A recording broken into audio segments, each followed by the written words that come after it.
जनाब सलमान मलिक साहब प्रदेश के बहुत बड़े जिम्मेदार हैं। वो लखनऊ की सरजमीन से चलकर बिजनौर की सरजमीन पर तशरीफ लाए हैं। जोरदार तालियों से उनका भी आप इस्तकबाल करें जनाब सलमान मलिक साहब। अरे बिजनौर वालों, आपकी ताली में आवाज नजर नहीं आ रही, अरे जोर से लगाओ जनाब सलमान मलिक साहब। औज़ुबिल्लाहि मिनश्शैतानिर्रजीम, बिस्मिल्लाहिर्रहमानिर्रहीम। मैं एक शेर के साथ अपनी बात की शुरुआत करता हूं और 2 ही मिनट में मैं अपनी बात को ख़त्म करूंगा, क्योंकि बहुत सारे मुकर्रिर हैं जो अपनी बात रखेंगे। मैं पहली बार नगीना की सरजमी पे तशरीफ़ लाया हूं। आप तमाम लोग की भीड़ देखकर मेरा भी दिल बहुत खुश है और उम्मीद है कि जैसे सदर साहब आएंगे भीड़ और दोगुनी हो जाएगी इंशाअल्लाह। बहरहाल मैं इस शेर के साथ अपनी बात को मैं शुरू करता हूँ कि समझ में कुछ नहीं आता यकीन किस पर किया जाए। समझ में कुछ नहीं आता यकीन किस पर किया जाए। गला भाई भी दुश्मन से मिलकर काट लेता है और बुलंदी पे दुआ किसके लिए मांगूं, जिसे सर पे बिठाता हूँ वही सर काट लेता है। मेरे मोहतरम बुजुर्गों, दोस्तों, भाइयों और बहनों, मैं वो बात कहने आ रहा हूँ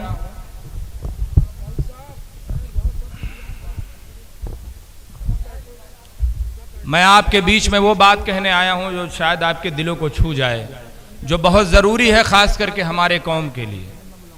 खुदा के वास्ते मैं बार मैं कई सालों से अपने पार्टी के लिए काम कर रहा हूँ, लेकिन ये एक ही चीज़ पे मैं सिर्फ काम करता हूँ और एक ही चीज़ पे मैं बहुत ज़्यादा जद्दोजहद कर रहा हूँ, मेहनत कर रहा हूँ। और एक ही बीमारी है जो आप लोगों को कमज़ोर करती चली आई है। वो बीमारी एक ही नाम है जो राजनीति में जिससे आप बहुत ज़्यादा परेशान हैं, बहुत ज़्यादा कन्फ्यूज़ हैं और बहुत ज़्यादा डरे हुए हैं। आपके अंदर सिर्फ एक ही बीमारी है जिसकी वजह से आज हम भी कामयाब नहीं हो पा रहे हैं और आप भी कामयाब नहीं हो पा रहे हैं। उसकी सबसे बड़ी वजह यह है जो आपको एक बीमारी है, वो बीजेपी को हराने वाली बीमारी है। ये बीमारी ख़त्म नहीं हो रही है। आपके जहनों में यह रहता है कि सिर्फ बीजेपी को हरा दीजिए तो आधा जन्नत आपको मिल गई। नहीं है मेरे भाई। है जिस कौम ने कभी भाजपा को वोट नहीं दिया, जिसने कभी भाजपा की तरफ पलट कर देखा नहीं, जिसने तन मन धन तीनों चीज से भाजपा का विरोध किया, वो बार 30 साल से कह रही भाजपा हराओ, भाजपा हराओ, भाजपा हराओ। क्या मिलता है? जब भारतीय जनता पार्टी के पास 2 सीट थी लोकसभा में, तब से आप हरा रहे हो। आज 302 सीटें हो गए, फिर भी आप हरा रहे हो। वही पुराना फार्मूला, हरा रहे हो, हरा रहे। यही हालत रही तो 502 सीट भी पहुंच जाएगी, लेकिन तुम्हारी सोच नहीं बदलेगी। तुम्हारे पास सिर्फ एक ही विकल्प बचा है और कुछ नहीं है। ना यकीन हो तो अपने पुराने उसमें चले जाइए। 20 साल देख लीजिए, तुमने कांग्रेस को भी दिया, आरएलडी को भी दिया, सपा को भी दिया, बसपा को भी दिया, अरे गैरो न तू खैरो सबको दिया। क्या मिला? कितनी बार भाजपा को हराए? एक नहीं 20 बार हराए, फिर भाजपा आ जाती। किसके वोटों से आती? कभी पूछा आपने?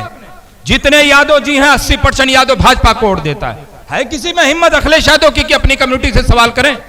नहीं हिम्मत है। क्यों नहीं है? क्योंकि आपको सबसे कमजोर समझता है, इसलिए आप पर इल्जाम लगा देता है कि आपने वोट नहीं दिया। हमारे वोटों पे शक किया जाता है, इसलिए किया जाता है कि तुमने कभी सवाल नहीं किया। तुम्हारे पास सिर्फ एक विकल्प बचा है, उस विकल्प का नाम है आपकी अपनी लीडरशिप। जब तक आपका अपना नेता नहीं होगा, आपका कोई काम नहीं होगा। मेरा एक दोस्त है, वो नारा लगाता था, जिसका अपना दल नहीं उसके मसले का हल नहीं, और जिसका अपना नेता नहीं उसका कुछ होता नहीं। जब तक आप अपनी लीडरशिप, अपना कायद, अपना नेता, अपना पार्टी, अपना झंडा नहीं चुनोगे, आपकी हालत ऐसे ही दलितों से बदतर बनी रहेगी। जिस कौम ने, जिस लीडर ने अपना नेता चुन लिया, जाके उठा के देख लीजिए जो यादव जी आज के 20 साल पहले क्या क्या लफ्ज करके आज इस्तेमाल करते थे, आज पता कर लीजिए। कोई भी थाना हो चले जाइए, मैं चैलेंज करके कहता हूं, यहां जितने भी थाने हैं, किसी थाने में 5 यादव, 6 यादव, 10 यादव, 12 यादव जी भरे हुए हैं। 7% थाने में 12 लोग और हम 20% थाने में 1 लोग। कौन सी राजनीति आपने अब तक की बताइए? इतना नहीं सोच पाए कि हम कहां जा रहे हैं अपने मुस्तकबिल को लेकर? कम से कम आपने अपनी जवानी, बुढ़ापा सब सपा बसपा में गवा दी, लेकिन कम से कम अपने आने वाले नस्ल को तो सोचिए मेरे भाई। मेरा नेता बार आपसे कह रहा, मैं नेता नहीं बनने आया, मुझे अल्लाह ने जो इज्जत देनी थी उससे ज्यादा दे दी। मैं आपको नेता बनाने, और बताओ क्या अखिलेश यादव कभी आपसे बोले कि मैं आपको नेता बनाने आया हूं?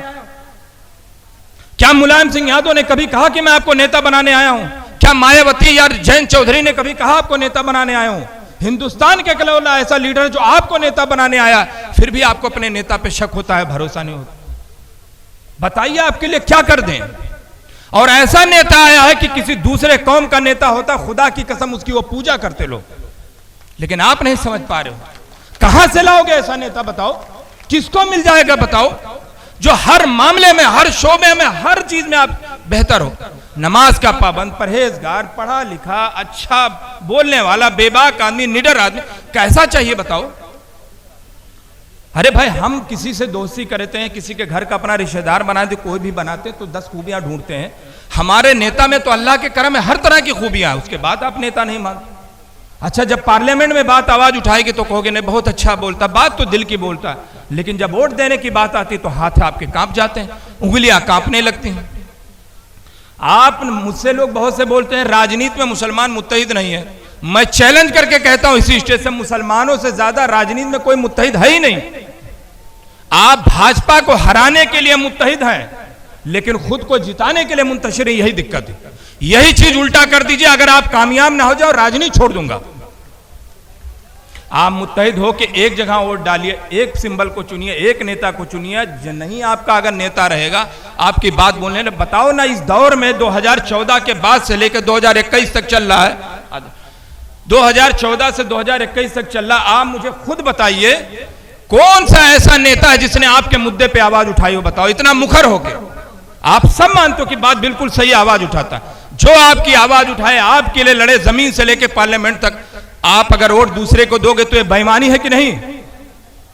तो अभी से अहद कर लीजिए कि इंशाअल्लाह आने वाले वक्त में हमारा निशान पतंग होगा, हमारा नेता असदुद्दीन ओवैसी साहब होंगे और हमारी पार्टी ऑल इंडिया मजलिस इत्तेहादुल मुस्लिमीन होंगी। वक्त बहुत कम है, माजरत चाहता हूं। बहुत बहुत शुक्रिया। अस्सलाम वालेकुम।